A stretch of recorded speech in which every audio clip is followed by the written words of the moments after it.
மகா கிருபையும் இரக்கம் நிறைந்த நல்ல ஆண்டவரே, இந்த அருமையான காலை வேலைக்காய் நன்றி செலுத்துகிறோம். இந்த நாளிலும் தயவாய் கூட்டி சேர்த்த நம்முடைய பிள்ளைகளுக்காய் கர்த்தாவே ஸ்தோத்தரிக்கிறோம். வர தடைப்பட்ட மக்களுக்காய் கூட செபிக்கிறோம். ஆண்டவரே, உடைய கிருபை, உடைய இரக்கம், உடைய சமாதானம் உடைய பிள்ளைகள் ஒவ்வொருவோடு கூட இருக்கும்படியாய் மீட்பரட்சகரமாகிய இயேசு கிறிஸ்துவின் விலையேற பெற்ற நாமத்தில் ஜெபிக்கிறோம் எங்கள் ஜீவனுள்ள நல்ல பிதாவே, ஆமென். நாம் தொடர்ந்து கிருபையை குறித்து தான் நாம் வேதத்திலிருந்து நாம் ஆராய்ந்து வருகிறோம். தேவனுடைய கிருபை என்றென்றைக்கும் மாறாதது. அவர் அழைத்த அழைப்பும் கிருபை வரங்களும் மாறாதது. அவருடைய கிருபை காலைதோறும் புதியவைகள். உம்முடைய மிகுந்த கிருபையினாலே நான் உம்முடைய ஆலயத்துக்குள் பிரவேசிப்பேன். இப்போ கிருபை தான் எல்லாற்றையுமே தாங்குகிறது. கிருபை நம்மை தாங்குகிறது இல்லையா? பாட்டே இருக்க, உண்மை கிருபை தான் என்னை தாங்குகிறது. அப்போ கிருபையை நாம் பெற்றுக்கொள்ளணும் இல்லையா? இன்றைக்கும் சங்கீதம் 106 சங்கீதம் 42 வசனம் முதல் 46 வசனம் வரைக்கும் வாசிக்க நாம் கேட்போம். அவர்களுடைய சத்துருக்கள் அவர்களை ஒடுக்கினார்கள், அவர்களுடைய கையின் கீழ் தாழ்த்தப்பட்டார்கள். அநேகம் தரம் அவர்களை விடுவித்தார். அவர்களோ தங்கள் யோசனையினால் அவருக்கு விரோதமாக கலகம் பண்ணி அவருக்கு விரோதமாக தங்களுடைய அக்கிரமத்தினால் சிறுமைப்படுத்தப்பட்டார்கள். அவர்கள் கூப்பிடுதலை அவர் கேட்கும் போதோ அவர்களுக்கு உண்டான இடுக்கத்தை அவர் கண்ணோக்கி அவர்களுக்காக தமது உடன்படிக்கையை நினைத்து தமது மிகுந்த கிருபையின்படியே மனஸ்தாபப்பட்டு அவர்களை சிறைப்பிடித்த யாவரும் அவர்களுக்கு இறங்கும்படி செய்தார். நன்றாக கவனிங்க. இஸ்ரவேல் ஜனங்கள் தேவனுக்கு விரோதமாக தான் செய்தாங்க. கீழ்ப்படியவில்லை, உடன்படிக்கையை மீறினார்கள், பாவம் செய்தார்கள், அக்கிரமம் செய்தார்கள், சத்தத்துக்கு கீழ்ப்படியாமல் போனார் இல்லையா? நேற்று தானியேலுடைய ஜெபத்தை குறித்து நாம் பார்த்தோம். அந்த வசனத்தையும் வாசிக்கலாம். தானியேலின் புஸ்தகம் 9 அதிகாரம் 4-5 வசனங்களை வாசிப்போம். தானியேல் 9:4-5. தேவனாகிய கர்த்தரை நோக்கி ஜெபம் பண்ணி பாவ அறிக்கை செய்து ஆண்டவரே, உம்மில் அன்பு கூர்ந்து உம்முடைய கற்பனைகளை கைக்கொள்ளுகிறவர்களுக்கு உடன்படிக்கையையும் கிருபையையும் காக்கிற மகத்துவமும் பயங்கரமான தேவனே. பார்த்தீங்களா? உடன்படிக்கையை காக்கிற மகத்துவமும் பயங்கரமான தேவன் இல்லையா? அப்போ கிருபையை காக்கிற தேவன். அடுத்த வசனம் சொல்கிறது, அவர் சொல்கிறார், நாங்கள் பாவம் செய்து அக்கிரமக்காரராய் இருந்து துன்மார்க்கமாய் நடந்து கலகம் பண்ணி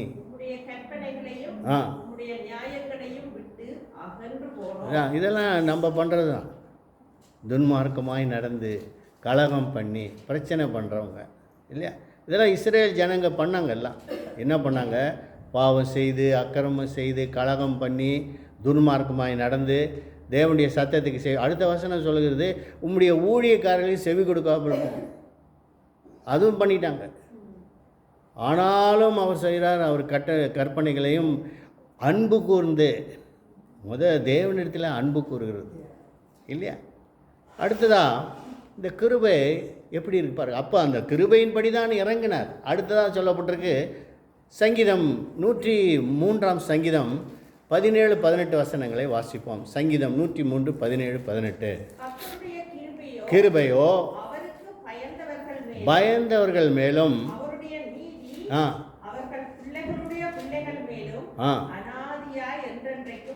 உள்ளது. அவருடைய உடன்படிக்கைகளை கைக்கொண்டு கட்டளைகளின்படி செய்ய நினைக்கிறவர்கள் மேலே உள்ளது. செய்யணும்னு அவசியம் இல்லை. செய்ய நினைச்சாலே, ஒரு கன்னத்தில் அரைஞ்சா மறு கன்னத்தை காட்டுனாரு, முடியாது, இம்பாசிபிள். பட் நீ என்ன செய்கிற? செய்யலான்னு நினைக்கிற. ஆண்டவரே, எவனாவது அடிச்சிட்டானா இன்னொரு கன்னத்தை காட்டலான்னு நினைக்கிறேன்னு சொன்னீங்களே, கிருபை வருது. It's not that. ஏன்னா ஆண்டவர் சொல்கிறார், என் நுகம் மெதுவாயும் என் சுமை லகுவாய் தான் இருக்குது, கஷ்டமே கிடையாது. உன்னை 1 மைல் தூரம் பலவந்தப்படுத்தினவனுக்கு 2 மைல் தூரம் போன, உன் வஸ்திரத்தை எடுத்துக்கொள்ளுகிறவனுக்கு மேலங்கையும் கலட்டி கொடுன.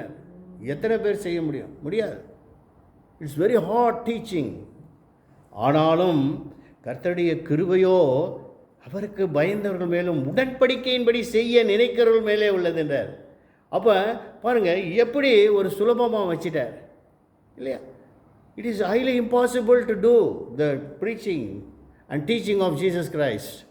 கஷ்டந்தான் இல்லையா? சத்துருக்களை சிநேகிங்கன்னார். எத்தனை பேருக்கு செய்ய முடியும் இல்லையா? எல்லாருமே விட்டு கொடுக்க சொல்கிறாரு. சாப்பாட்டில் விட்டு கொடுக்க மாட்டோம், நமக்கு வேணுன்றோம் இல்லையா? பிறனை நேசினார், நேசிக்கவே முடியல இல்லையா? தன்னை போல் பிறனை நேசி. நம்ம என்ன விரும்புகிறோமோ அது மற்றவங்க சாப்பிட்டோம், நம்ம விட மாட்டோம். ஏன் என்றால் இதுதான் பிரமாணத்தை நாம் நிறைவேற்றி நாள் கிருபை வருது. புரிஞ்சுக்கணும் இல்லையா? கர்த்தருடைய அப்போ கிருபை பாருங்கள். முதலாவது சொல்கிறார், ஜனங்கள் அவருக்கு என்ன பண்ணாங்க? அவருக்கு விரோதமாக செஞ்சாங்க. ஆனாலும் ஆண்டவர் என்ன பண்ணாராம்? சிறைப்பட்டு போனார்கள், அடிமையாக்கி போனார்கள். ஆனாலும் காண்கள் கண்ணிலே தயவு உண்டாக்கும்படி செய்துட்டார், மிகுந்த கிருபையின்படியே இல்லையா? இப்போ நம்ம எவ்வளோ அட்ராசிட்டி பண்ணுறோம், எல்லாம் பண்ணுறோம். ஆனாலும் but we are getting grace. நம்ம யாராவது போனால், அன்றைக்கி ஏதோ ஒரு இடத்துக்கு போனோம், ஒருத்தர் ஓடி வந்து ஹெல்ப் பண்ணுறாரு. ஐயா what you want, I help you. ஏன்னா காண்கள் கண்ணில் என்ன கிடைக்குது? தயவு கிடைக்கும்படி ஆண்டவர் செய்கிறார். It is a grace of God. அடுத்ததா ஏசாயான் புஸ்தகம் 55ஆம் அதிகாரம் 3ஆம் வசனத்தை வாசிப்போம். ஏசாயா 55:3 என்ன சொல்கிறது? செவியை சாய்த்து என்னிடத்தில் வாருங்கள், கேளுங்கள், அப்பொழுது உங்கள் ஆத்துமா பிழைக்கும். தாவீதுக்கு அருளின நிச்சயமான கிருபைகளை உங்களுக்கு நித்திய உடன்படிக்கையாக ஏற்படுத்துவேன். நல்லா கவனிக்கணும், உடன்படிக்கை. இப்போ ஆண்டவர் ஒரு உடன்படிக்கை பண்ணினார். உடன்படிக்கைனா என்ன தெரியுங்களா? He made a covenant with the children of Israel. இஸ்ரவேல் ஜனங்களோடு தேவன் ஒரு உடன்படிக்கை பண்ணினார். உடன்படிக்கைனா ஒப்பந்தம். இப்போ கல்யாணத்துக்கு என்ன பண்ணுறாங்க? மாப்பிள்ளை, இந்த மாப்பிள்ளையே இந்த பெண்ணுக்கு தான் நிச்சயதார்த்தம், அதுக்கு பேர் தான் நிச்சயதார்த்தம் இல்லையா? அப்போ நிச்சயம் பண்ணிட்டோம், உடன்படிக்கை பண்ணிட்டோம். என்னென்னா, நாங்கள் இந்த பெண்ணை எங்களுக்கு நாங்கள் எடுத்துக்கொள்ளுகிறோம், இந்த மாப்பிள்ளையை இந்த பெண்ணுக்கு நாங்கள் தருகிறோம். இது உடன்படிக்கை. அப்போ ஆண்டவர் ஒரு உடன்படிக்கை இஸ்ரவேல் ஜனங்களோடு பண்ணினார் இல்லையா? அவர் என்ன உடன்படிக்கை பண்ணார்? முதலாவது ஒரு உடன்படிக்கை, அவர் ஆசாரியர்களோடு ஒரு உடன்படிக்கை பண்ணினார், ஜனங்களோடு ஒரு உடன்படிக்கை பண்ணினார். மல்கியாவின் புஸ்தகம் 2ஆம் அதிகாரம் 5ஆம் வசனத்தை வாசிப்போம். Malachi chapter 2 verse 5. மல்கியா 2. என் உடன்படிக்கை ஜீவனும் சமாதானமுமாக இருந்தது. அவன் எனக்கு பயப்படும் பயத்தோடு இருக்க வேண்டும் என்று இவைகளை அவனுக்கு கட்டளையிட்டேன். அப்படியே அவன் என் நாமத்துக்கு பயந்தும் இருந்தான். அடுத்தது சத்தியவேதம் அவன் வாயில் இருந்தது.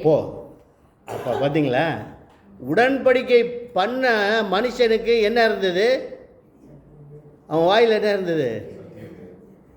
உடன்படிக்கை. யாரோடு உடன்படிக்கை பண்ணி? அப்போ ஆசாரியரோடு பண்ண உடன்படிக்கை ஜீவன், சமாதானம் இந்த உலகத்தில், ஜீவன், நித்திய ஜீவன் மறு உலகத்தில். 2 உடன்படிக்கை தான் பண்ணுறார். அடுத்தது இஸ்ரவேல் குடும்பத்தாரோடு ஒரு உடன்படிக்கை வாசிப்போம். எரேமியாவின் புஸ்தகம் 31ஆம் அதிகாரம் 33ஆம் வசனத்தை வாசிப்போம். எரேமியா 31:33.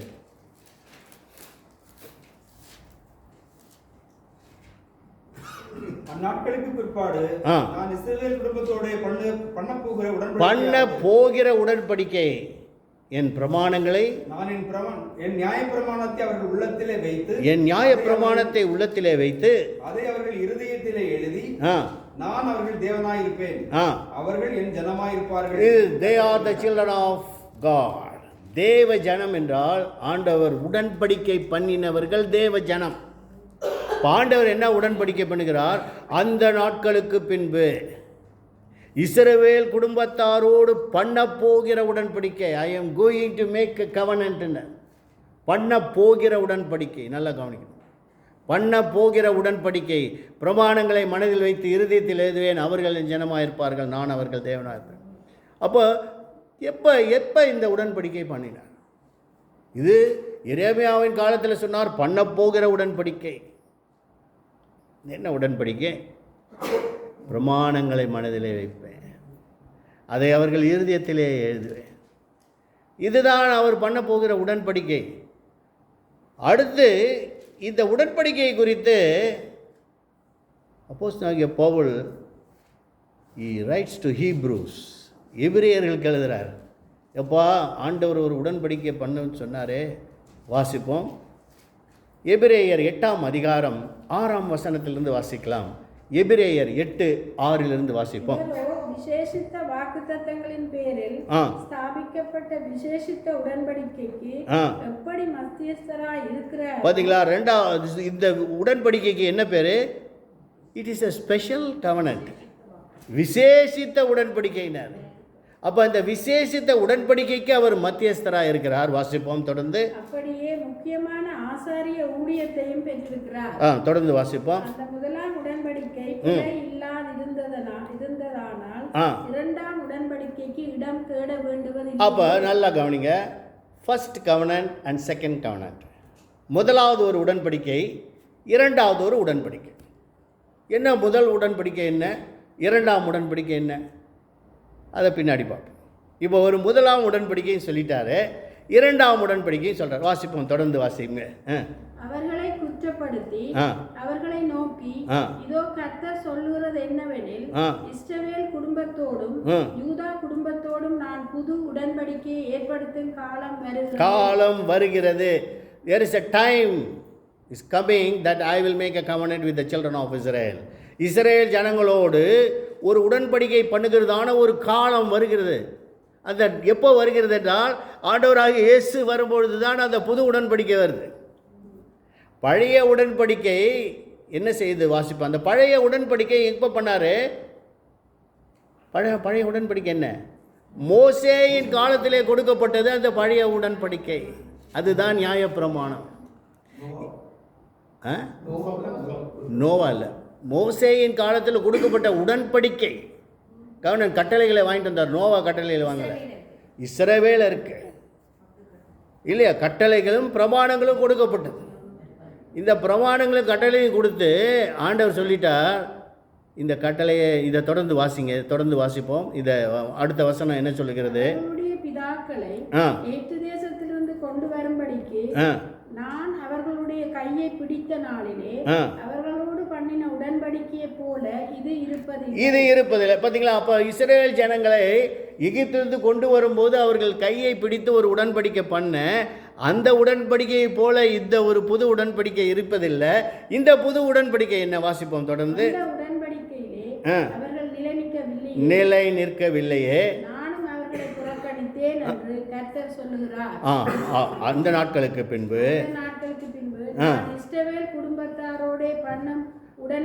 இல்லை, நல்லா கவனிங்க. இஸ்ரேல் குடும்பத்தாரோடு பண்ணும், நல்லா கவனிங்க. அங்க பண்ண போகிற உடன்படிக்கை, இங்க பண்ணும் உடன்படிக்கை. என்ன பண்ணும் உடன்படிக்கை? என்ன? என் பிரமாணங்களை வாசிப்போம். என்னுடைய பிரமாணங்களை அவருடைய மனதிலே வைத்து அவருடைய இதயங்களிலே அவைகளை எழுதுவேன். நான் அவர்கள் தேவனாயிருப்பேன், அவர்கள் என் ஜனமார். இப்போ பண்ண போகிற உடன்படிக்கை, பண்ணும் உடன்படிக்கை. நல்லா புரிஞ்சுக்கணும். அப்போ முதலாம் உடன்படிக்கை, இது இரண்டாம் உடன்படிக்கை இல்லையா? அப்போ முதலாம் உடன்படிக்கையானது நியாயப்பிரமாணம் கொடுக்கப்பட்டது. ஆனால் இந்த நியாயப்பிரமாணம் கொடுக்கப்பட்டு இந்த நியாயப்பிரமாணம் என்ன செய்யவில்லை?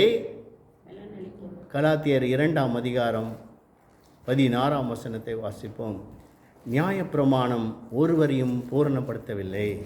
வாசிப்போம். 2:16. நியாயப்பிரமாணத்தின் கிரியையினாலே எந்த மனுஷனும் நீதிமானாக. அப்ப நியாயப்பிரமாணம் கிரியை செய்தார்கள். நியாயப்பிரமாணத்தின்படி என்ன செய்தார்கள்? கிரியை செய்தார்கள். ரோமர் 9ஆம் அதிகாரம் 31-32 வாசிக்கும் போது அங்கு என்ன செய்தார்கள்? அவர்கள் அந்த பிரமாணத்தின் மூலமாய் தேடினார்கள். வாசிக்க 9:31-32. நீதி பிரமாணத்தை இஸ்ரவேலரோ ஆ நீதி பிரமாணத்தை அடையவில்லை. பார்த்தீங்களா, நியாய பிரமாணத்தின்படி நீதி பிரமாணத்தின்படி தேடினார்கள், அவர்கள் அடையவில்லை. எண்ணத்தினால் என்றால் ஆ அவர்கள் விசுவாசத்தினாலே அதை தேடாமல் ஆ நியாய பிரமாணத்தின் கிரியைகளினாலே அதை தேடினார்கள். நல்லா கவனிக்க. அப்போ 10 கட்டளைகளை செஞ்சு 10 கட்டளைகளை பிறனுடைய இச்சையாதிருப்பாயாக, ஆனால் முடியல. பொய் சொல்லாதிருப்பாயாக முடியல, இல்லையா? களவு செய்யாதிருப்பாயாக முடியல, உபச்சாரம் செய்யாதிருப்பாயாக, பிறனுடைய யாதொன்றை இச்சையாதிருப்பாயாக முடியவே இல்லை. எல்லாம் இச்சத்தை எடுத்துட்டான். அப்போ இந்த நியாயப்பிரமாணம் என்ன செய்தது? ஒருத்தரையும் பூர்ணப்படுத்தவில்லை. It never made one person perfect. அப்போ பூரணப்படுத்தாதனால, பூரணப்படுத்துறதுக்கு பதிலாக இந்த நியாயப்பிரமாணம் என்ன கொண்டாந்துருச்சான்? கலாத்தியர் 3ஆம் அதிகாரம் 10ஆம் வசனத்தை வாசிப்போம். கலாத்தியர் 3:10 என்ன சொல்லுது?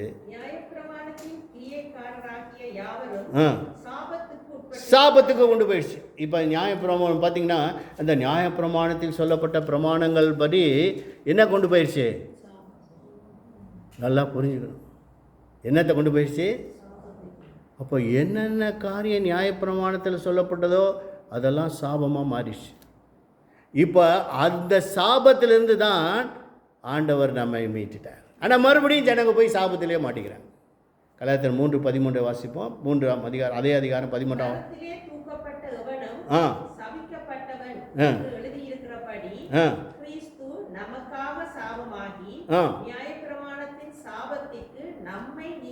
இப்போ நம்மளை நீங்களாக்கி மீட்டுட்டாரு. He has given a new law. அதுதான் புது உடன்படிக்கை. இந்த புது உடன்படிக்கை என்ன? யோவான் 13ஆம் அதிகாரம் 34ஆம் வசனத்தை வாசிப்போம். யோவான் 13:34.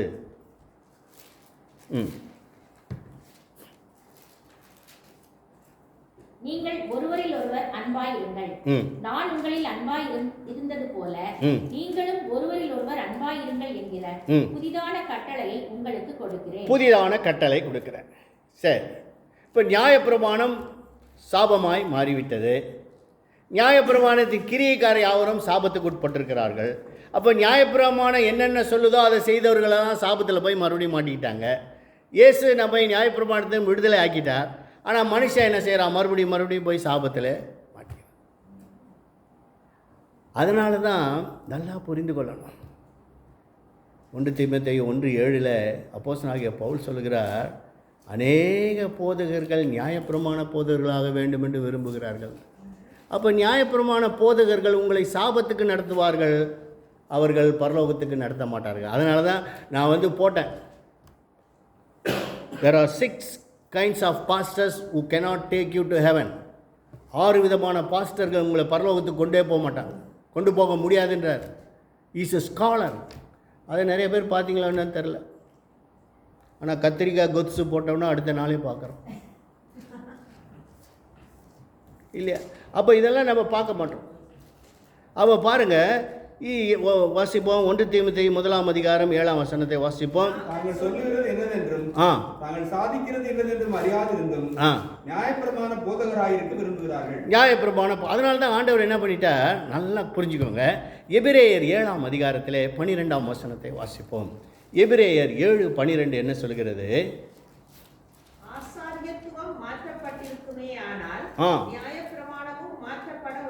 பார்த்தீங்களா, பவுல் எழுதுறாரு, ஆசாரியத்துவம் மாறிப்போச்சு. ஆசாரியத்துவம் எங்கேருந்து மாறிப்போச்சு? எங்கேருந்து வந்தது? லேவி கோத்திரத்தின் முறைமையின் படிதான் ஆசாரியத்துவம், இல்லையா? அதே அதிகாரம் 10ஆம் வசனத்தை வாசிப்போம். இஸ்ரவேல் கோத்திரம் தான். இல்லை 11 வாசிங்க. அல்லாமலும் இஸ்ரவேல் ஜனங்கள் லேவி கோத்திர ஆசாரிய முறைமைக்கு உட்பட்டிருந்தல்லவோ நியாயப்பிரமாணத்தை ஆசாரிய கோத்திர முறைமையின் படி அல்லவோ நியாயப்பிரமாணத்தை பெற்றார்கள். அடுத்த 12ஆம் வசனம் சொல்லுகிறது, ஆசாரியத்துவம் மாற்றப்பட்டிருக்குமே, ஆனால் நியாயப்பிரமாணம் மாற்றப்பட வேண்டும். அப்போ ஆசாரியத்துவம் எங்கிருந்து மாறி போச்சு? லேவி கோத்திரத்திலிருந்து யூத கோத்திரத்துக்கு மாறிடுச்சு. அப்போ யூத கோத்திரத்துக்கு மாறினா நியாயப்பிரமாணம் மாற்றியே ஆகணும். 18ஆம் வசனம் வாசிங்க. அதே எபிரேயர் 7:18 என்ன சொல்கிறது? முந்தின கட்டளை பலவீனம் உள்ளதும் பயனற்றதுமாய் இருந்த நிமித்தம் மாற்ற it has been all change. ரோமர் 10:4 சொல்கிறது, கிறிஸ்து நியாயப்பிரமாணத்தின் இதுதான் புது உடன்படிக்கை. இந்த புது உடன்படிக்கையை நீங்கள் புரிந்து கொள்ளாவிட்டால் மீண்டும் பழைய உடன்படிக்கையிலே இருப்பீங்க. இப்போ பழைய உடன்படிக்கையிலே நீங்கள் இருந்தீங்கன்னா யூ வில் பி இன் த கர்ஸ், நியாயப்பிரமாணத்தின்படி இருப்பீங்க. இதை தான் ஆண்டவர் மாற்றிட்டார். மாற்றி மறுபடியும் இப்போ பார்த்தீங்கன்னா நாங்கள் அதனால தான் ஆண்டவர் சொல்கிறார், நாய்களுக்கு எச்சரிக்கையாருங்கள். நாய் என்ன பண்ணுவோம், கொண்டாந்து கட்டினீங்கன்னா மறுபடியும் அவுத்துட்டு ஓடும்.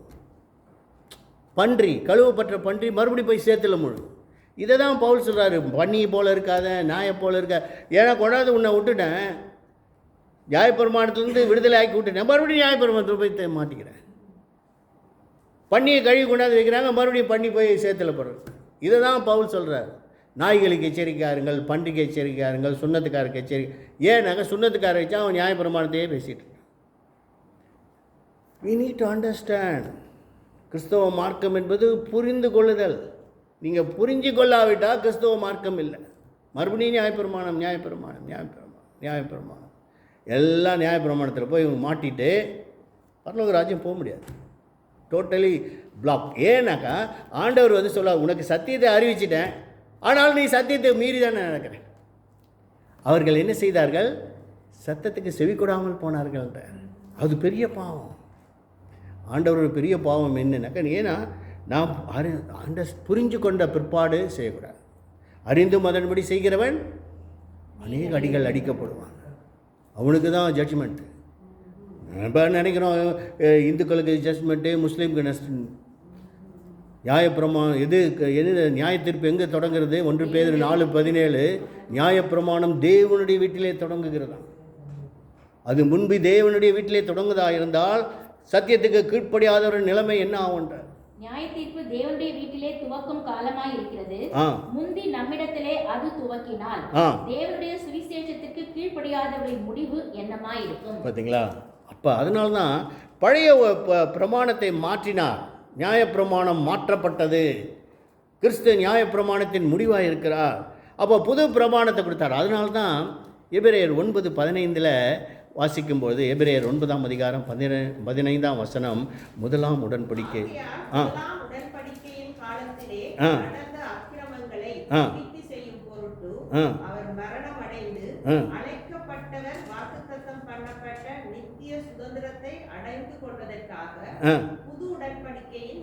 புது உடன்படிக்கை பார்த்தீங்களா? முதலாம் உடன்படிக்கை பூரணப்படுத்தாதனால புது உடன்படிக்கையின் மத்தியஸ்தராய் மாறிட்டார். அப்போ வாட் இஸ் த நியூ கவர்னன்ட்?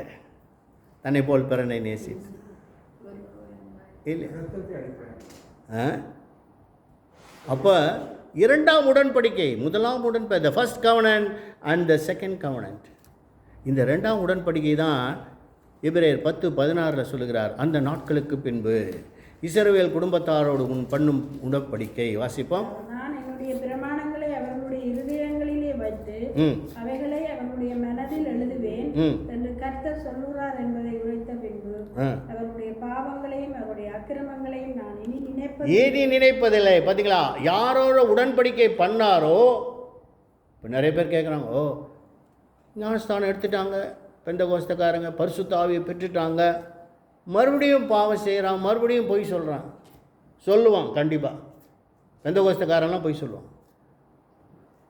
ஆனால் ஆண்டவர் என்ன சொல்கிறாரு, அவர்கள் பாவங்களையும் அக்கிரமங்களையும் அவன் பொய் சொன்னால் கூட அதை நினைக்க மாட்டான். ஏன்னா அவனோட உடன்படிக்கை பண்ணிட்டேன். ஏன்னா அவர் மாறாதவர் இல்லையா? அவர் பட்டார். இனி என்ன வாசிங்க, அவருடைய பாவங்களையும் அவன் அக்கிரமம் பண்ணாலும் அதை நினைக்க மாட்டான். அப்போ யாரோட உடன்படிக்கை? ஆண்டவருடைய உடன்படிக்கை தான் மாறாதது இல்லையா? ஏன்னா அதுதான் கிருபை. தாவீதுக்கு அருளின நிச்சயமான கிருபைகளை உடன்படிக்கையாக ஏற்படுது. தாவீது he made a grave mistake, atrocity. இன்னொருத்தன் ஒய்ஃபு குளிச்சிட்டு இருக்கா, கூட்டு வந்துட்டான். பிரமாணம், பிறனுடைய மனைவி இச்சையாது இருப்பாயாக, பிரமாணத்தை மீறி உடைச்சி தள்ளிட்டான். he never bothered.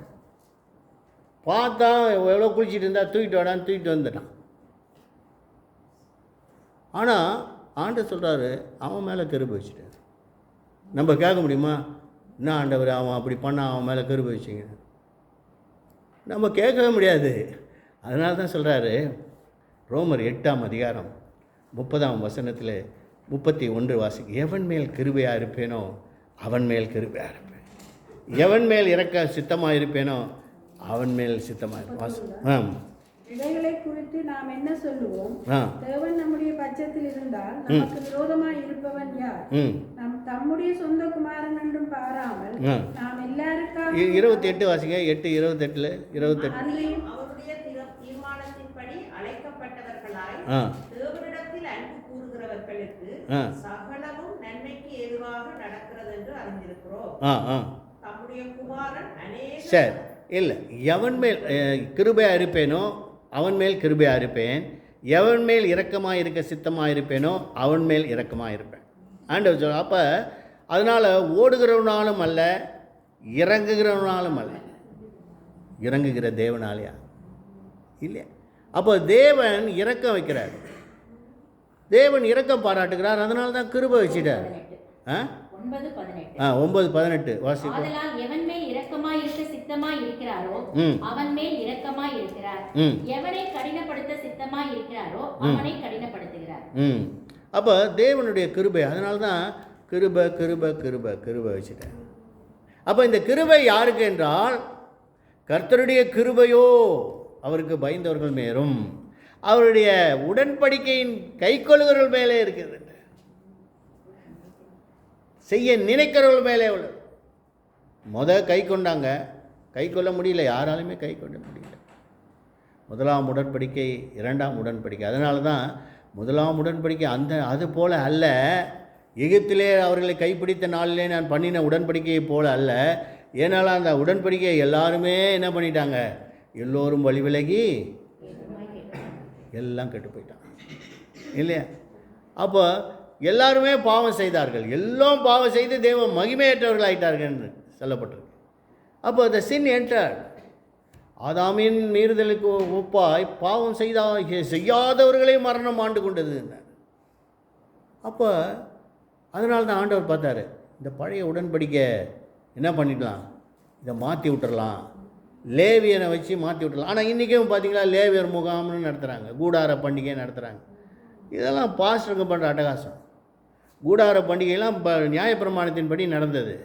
லேவியர் முகாம், லேவியரே கிடையாது, இப்போ லேவியனே வாஷ் பண்ணிட்டார். என்றைக்கு அந்த திரை கிழிஞ்சதோ அன்றைக்கே லேவியன் வேலை போயிடுச்சு, வீட்டுக்கு அனுப்பிச்சிட்டார் போப்பான். இன்றைக்கும் பார்த்தா நாங்கள் லேவியர்கள்னு பாட்டு பாடுறோம். இது is totally wrong, against the word of God.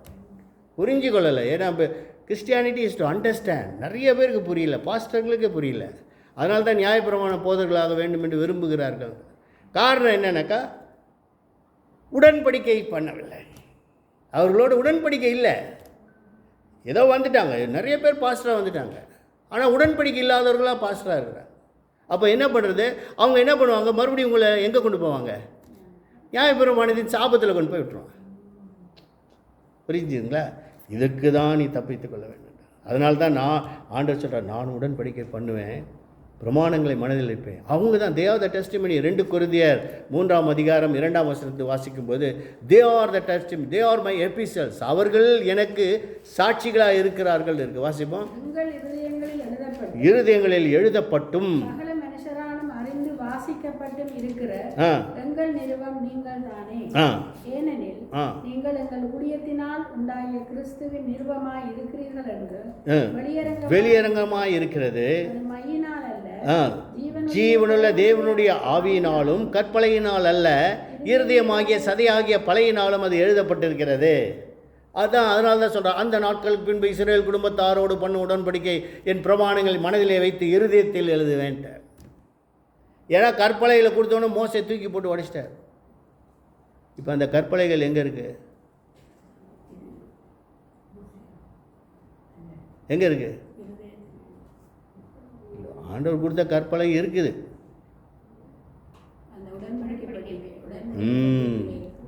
அதில் பாருங்கள், ஆரோனின் தளிந்த கோர்கள், மன்னா வைக்கப்பட்ட பாத்திரம். வாசிங்க எபிரேயர் 9ஆம் அதிகாரம் 3ஆம் வசனத்தை வாசிப்போம். அதிலே பொன்னால் செய்த தூப கலசமும் முழுவதும் பொற்றகடு பொதிந்திருக்கப்பட்ட உடன்படிக்கை பெட்டியும் இருந்தன. அந்த பெட்டியிலே மன்னா வைக்கப்பட்ட பொற்பாத்திரமும் ஆரோனுடைய தளிர்த்த கோலும் உடன்படிக்கையின் கற்பலகைகளும் இருந்தன. சரி, இப்போ இந்த உடன்படிக்கையில் 3 இருந்தது. இப்போ இந்த உடன்படிக்கை எங்கே இருக்கு? பெட்டி எங்கே இருக்குது?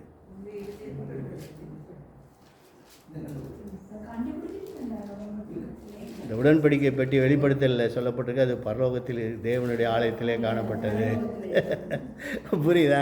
ஆண்டவர் மேலே எடுத்துகிட்டு போயிட்டார். அதே போல் தான் ஏதேன் தோட்டம் எங்கே இருக்குது? ஈராக்கில் இருக்குது பாருங்கள். ஈராக்கில் கண்டுபிடிச்சிருக்கேன். ஈரான்லேயும் இல்லை, ஈராக்லேயும் இல்லை. ஏதேன் தோட்டம் தான் 3ஆம் வானம் பரதேசியாய் மாறிடுச்சு. அதுதான் ஏதேன் தோட்டம். இதெல்லாம் வேதத்தில் சொல்லப்பட்ட ரகசியங்களை நாம் அறிந்து கொண்டு புரிந்து கொள்ள வேண்டும் இல்லையா? அதனால் ஆண்டவர் அதனால தான் சொல்கிறார், நான் இஸ்ரேல் ஜனங்க எனக்கு அக்கிரமம் பண்ணாங்க, அநியாயம் செய்தாங்க, எல்லாம் பண்ணாங்க, ஆனால் அவர்களோடு ஒரு உடன்படிக்கை பண்ணிட்டேன். பழைய ஏற்பாட்டின் உடன்படிக்கை காட்டிலும் ஆண்டவராக இயேசு. அதனால தான் வாசிப்போம். கடைசியாக யோவான் 1ஆம் அதிகாரம் 17ஆம் வசனத்தை வாசிப்போம். யோவான் 1:17 சொல்லுகிறது,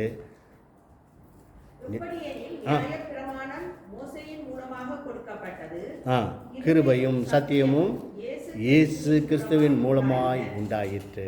அதனால தான் நம்ம கடைசியாக பெனிடிக்ஷன் கொடுக்கும்போது நம்முடைய கர்த்தராகிய இயேசு கிறிஸ்துவுடைய கிருபையும் பிதாவாகிய தேவனுடைய அன்பும் பரிசுத்த ஆவியானவருடைய அந்யோன்ய ஐக்கியம் நம் அனைவரோடும் சதா காலங்களும் இருப்பதாக. கண்களை மூடி ஜெபிப்போம். அன்பின் பிதாவே, இந்த நாளுக்காய் நன்றி செலுத்துகிறோம். இந்த நாளிலே ஆண்டவரே பேசப்பட்ட வார்த்தைகளுக்காய் உமக்கு நன்றி. எங்களை தாழ்த்தி உடைய கருத்தில் ஒப்பிடுகிறோம். ஆசீர்வதியும் பலப்படுத்தும். வேதத்தின் ரகசியங்களை மகத்துவங்களை அறிந்து கொள்ள கிருபை தாரும். ஆண்டவரே, மீண்டுமாக கர்த்தாவே, இந்த நியாயப்பிரமாணத்தின் சாபத்திலே போய் விடாதபடி உடைய பிள்ளைகளை பாதுகாத்து பரலோக ராஜ்யத்துக்கு நீர் வழி நடத்த வேண்டுமாய் மீட்பர் இரட்சகருமாகிய இயேசுவின் இனிய நாமத்தை ஜெபிக்கிறோம் ஜீவனுள்ள நல்ல பிதாவே. ஆமென்.